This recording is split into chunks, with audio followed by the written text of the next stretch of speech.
Leon Prater is a heinous villain who will use any mechanism at his disposal to get whatever he wants. And there are a lot of things at his disposal. Due to his immense wealth, his name and power preceded him, giving him incredible strength despite his small stature. It is perhaps his size that makes him so unassuming, but he's not to be underestimated. Today, we are going to analyze what really makes Leon Prater way worse than you imagined, starting with the most obvious one, his obsession with serial killers. Leon Prater's fixation on serial killers wasn't just about curiosity or the typical true crime fascination. It was deeper, more intense, and at times unsettling. His obsession reflected a complex mix of psychological intrigue, personal identity issues, and a need for control in an uncontrollable world. Unlike typical consumers of true crime, Prater isn't one to simply watch documentaries or read books. He immersed himself in the darkest corners of criminal history in a far more sinister way. He studied serial killers methodically, memorizing their backgrounds, psychological profiles, patterns, and motivations. More than the violence, he's drawn to the power dynamics at play and the psychological motivations behind the killer's actions. He wanted their trophies, their trust, and most importantly, he wanted authority over them. His fixation began after his parents were killed in a car crash. And I was left to figure out how to make sense of what had happened. What initially seemed like an accident was revealed to be quite intentional on the contrary. From that day forward, Leon wanted to know why his parents' killer did what he did. Why that day? Why his family? He began a friendship with the murderer, Cooper Morris, and even says that he felt closer with Morris than he ever did with his own parents. From that point forward, it was inescapable. Leon's fascination with serial killers would never fade. The power they had was unlike any he himself had dared to wield before, and he knew that if he could dominate them, he could dominate just about anyone. He compares them to animals, lions to be specific, and wants beyond all reason to maintain them. He collects their trophies and keeps files on all of them for his own use should they ever pose a threat to him, his reputation, or his operations. Leon trusts no one, but expects everyone he hands a wad of cash to trust him. Leon has no interest in being equal with the killers or anyone around him. He sees himself above them, yet still goes out of his way to seduce them with money, expensive meals, and lavish trips. The more they depended on him, the easier they would be to command, and Leon is all about having total command. One of the scariest facts about Prater is that he is more than willing to lie to anyone to get away with his crimes. He not only lies regularly, but he presents a false persona to almost everyone around him, hiding his true personality behind a mask that can slip in an instant. He can flip back and forth with ease, tricking everyone around him into trusting him and eventually bending to his will. When he is setting up for the gala, for instance, he goes from congratulating the workers that helped make it possible with smiles and applause to angrily barking at Charlie as soon as she enters the room. I don't fucking care about your feelings, Charlie. The emotions he was expressing just moments earlier were all fake. Most people take at least a minute or two to switch up between feelings, and it takes more than someone just entering the room for it to happen so fully and abruptly. But because Leon's emotions are not real, he is a sociopath only mirroring emotions that he has seen other people express throughout his life. He only values his own satisfaction, and part of that comes from being able to fool people to get what he wants. The truth is, Leon's smiling face is a facade. He's actually incredibly selfish, callous, and manipulative. It doesn't take much to make him turn on you. He was upset with some of the gala workers for forgetting to install a ramp for guests in wheelchairs. The consequences for disappointing him can be swift and steep. His inner rage is always simmering right beneath the surface, ready to be unleashed at a moment's notice. It's unsettling to see someone switch between emotions so rapidly, and that is only part of what makes Leon Prater far worse than any of us could have imagined. Before you watch any further, I'm happy to finally announce that I'm releasing the first limited drop of my t-shirts. At the start, there are only 100 available, so make sure you buy them while you can at dtmerch.store. Enjoy the video. His terrifying nature extends beyond even this. Leon is never to be trusted, yet he has entire swatches of America in the palm of his hand. By flashing his endless wealth and appearing to be dedicated to philanthropic organizations, Leon has convinced everyone that he is the person to have on their side. Of course, that is true to an extent, but it's all a ruse. He isn't interested in philanthropy. He isn't interested in bettering society.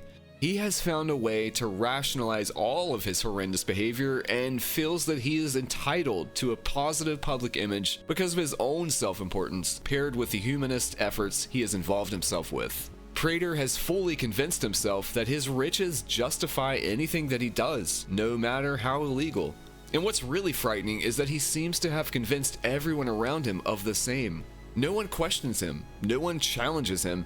He is able to move throughout the world with virtual impunity, and it isn't only because people are afraid of him. It's also because he has basically bought their hearts and minds. His ability to lie to the entire population while getting away with some of the most horrible crimes imaginable only serves to highlight yet another way that Prater's power and influence enables him to be one of the worst enemies that Dexter has gone against in the entire series. I was never gonna be that scared little boy in the backseat. Never. But even this pales in comparison to what was perhaps his biggest crime to date. Batista never should have been near a person as devious as Leon Prater. Since learning that Dexter was still alive, Batista has been on the hunt to figure out a few things. Namely, what Dexter did with Deb, why he fled Miami, and why he faked his own death and assumed a fake identity across the country. But most importantly, if Dokes was the Bay Harbor Butcher or not. Of course, Dexter is invested in everyone believing that James was the Butcher. It has already been established and got him out of several binds over the years since Dokes' death. The search for the Bay Harbor Butcher was essentially over, leaving Dexter with the ability to kill without anyone trying to tie him to his previous crimes, even if they became suspicious of his current behavior at the time. So Angela alerting Batista to the fact that Dexter was very much alive and also agreed with his late ex-wife that he was the Bay Harbor Butcher made it so that Batista was helplessly compelled to figure out what had been going on once and for all.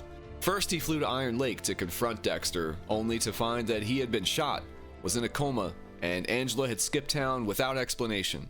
The case was essentially dead in the water. He had no choice but to wait until Dexter either died or came out of his coma. His frustration must have been off the charts. But Dexter gave him the slip again and headed to New York City to find Harrison. Batista should have gone home to Miami, but instead he decided to follow Dexter to the city and continue his investigation. All of this despite having retired from the force. Eventually, Dexter was able to make Batista look like a crazy person who may even be the BHB himself, as if the death of his loved ones and friends wasn't enough, but now everyone thinks he is the crazy one. Even Detectives Wallace and Leva encouraged him to go back home, but Angel was determined to finally bring Dexter to justice. Unfortunately for him, that led him to the door of Leon Prater. Of course, once he informed Leon and Charlie that Red Schmidt was actually Dexter Morgan, he was immediately in danger. Leon couldn't let the deception slide, and being as demented as he is, chose to use Batista as leverage to control Dexter. He wanted to watch Dexter kill a man that he considered a friend for years. But when Dexter couldn't bring himself to do it, instead freeing Batista, Leon took it upon himself to murder Batista right in front of Dexter. It was one of the saddest moments of the entire show, but what made it particularly disturbing was the crazed look in Prater's eyes as Charlie pulled him to safety. It was sickening to watch him smirk as Batista bled out. He didn't have a shred of remorse or even momentary concern for his own safety. It was as if he felt invincible. He was excited to have taken a life. He was delighted to know that Dexter would be hurt by Angel's death, and he was overly comfortable, knowing that Charlie would die herself before letting him get even as much as a scratch. He didn't even care about the consequences of killing who he believed to be a cop, despite claiming to love the police. Charlie was pretty seriously injured as they were making their escape, and he didn't care about that either. Leon lacks even a base level of humanity. He views everyone around him as an expendable pawn, even the one woman who had been keeping him alive as if her own life depended on it. So someone as far removed from him as Angel and a serial killer like Dexter, someone he would easily replace by the next year's serial killer gathering, were nothing to him. Never mind that Batista came there to save Prater's life, knowing that Dexter was dangerous and would probably kill him sooner or later. He wasn't swayed by any of that. He's never swayed by anything that goes against his unhinged impulses.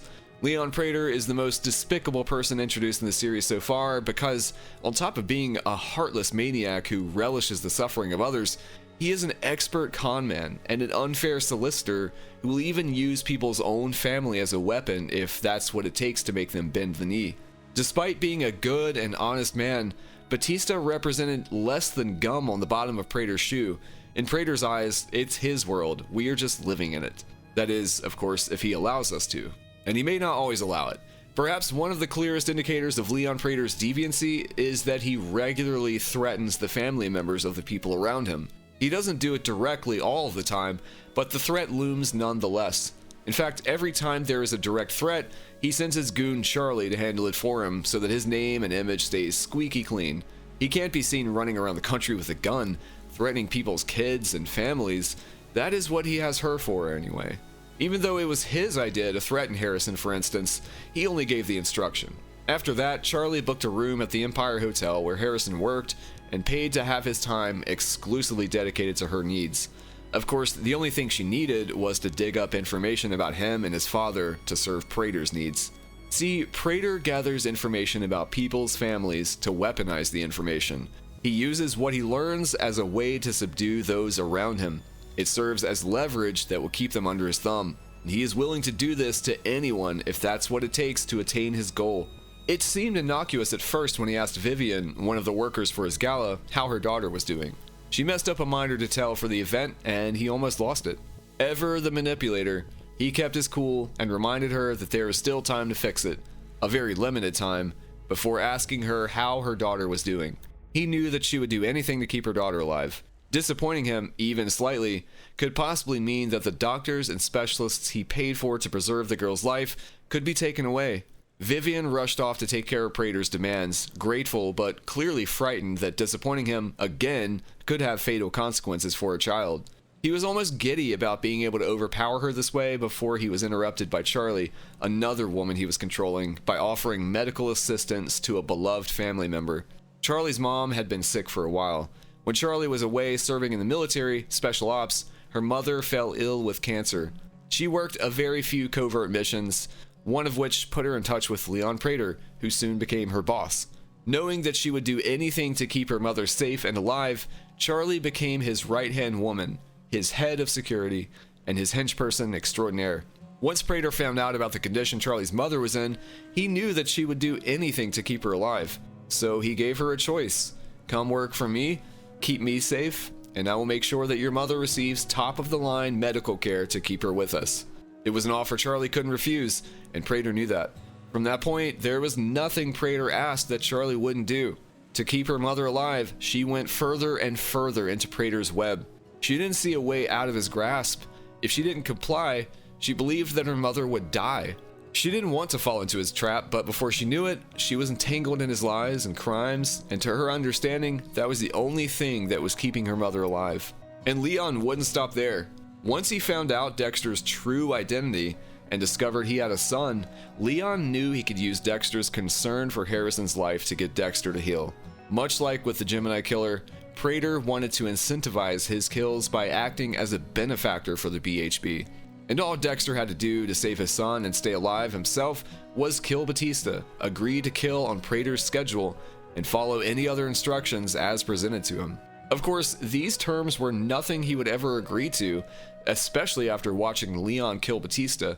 But after Dexter broke out of the vault, Leon resorted to placing a gun to Harrison's head to try and force Dexter to play ball. He said that he had the urge himself since murdering Batista, and that he would kill Harrison no matter what to avoid leaving any witness. Even after Dexter offered himself in his place, Leon was set on killing Harrison. Of course, he could have killed Dexter right after and gotten away with it all, but the fact of the matter is that Leon wanted Dexter to watch his son die. He wanted to win and make Dexter aware that the only thing he cared about in his life had been taken from him. Harrison would never attend a school of criminology. He would never get married, he would never have a son of his own, and he would never be able to attend his own father's funeral. He was going to die, scared and resentful. Leon wanted Dexter to believe all of these things, and then, and only then, was he going to kill him, leaving his last moments ones filled with despair, loss, and failure. In this way, Leon shows just how disgusting he really is. If killing Angel wasn't enough, blackmailing his staff wasn't enough, and collecting serial killers wasn't enough, he revealed that he was also interested in torturing people for the sake of torturing them. There was no reason to leave Dexter seeing the death of his son. There was no reason to torment him with the idea of his son losing his life, and yet Leon savored every second of it. With the Gemini killers, Prater paid Gareth double for pictures of his victims right before the kill.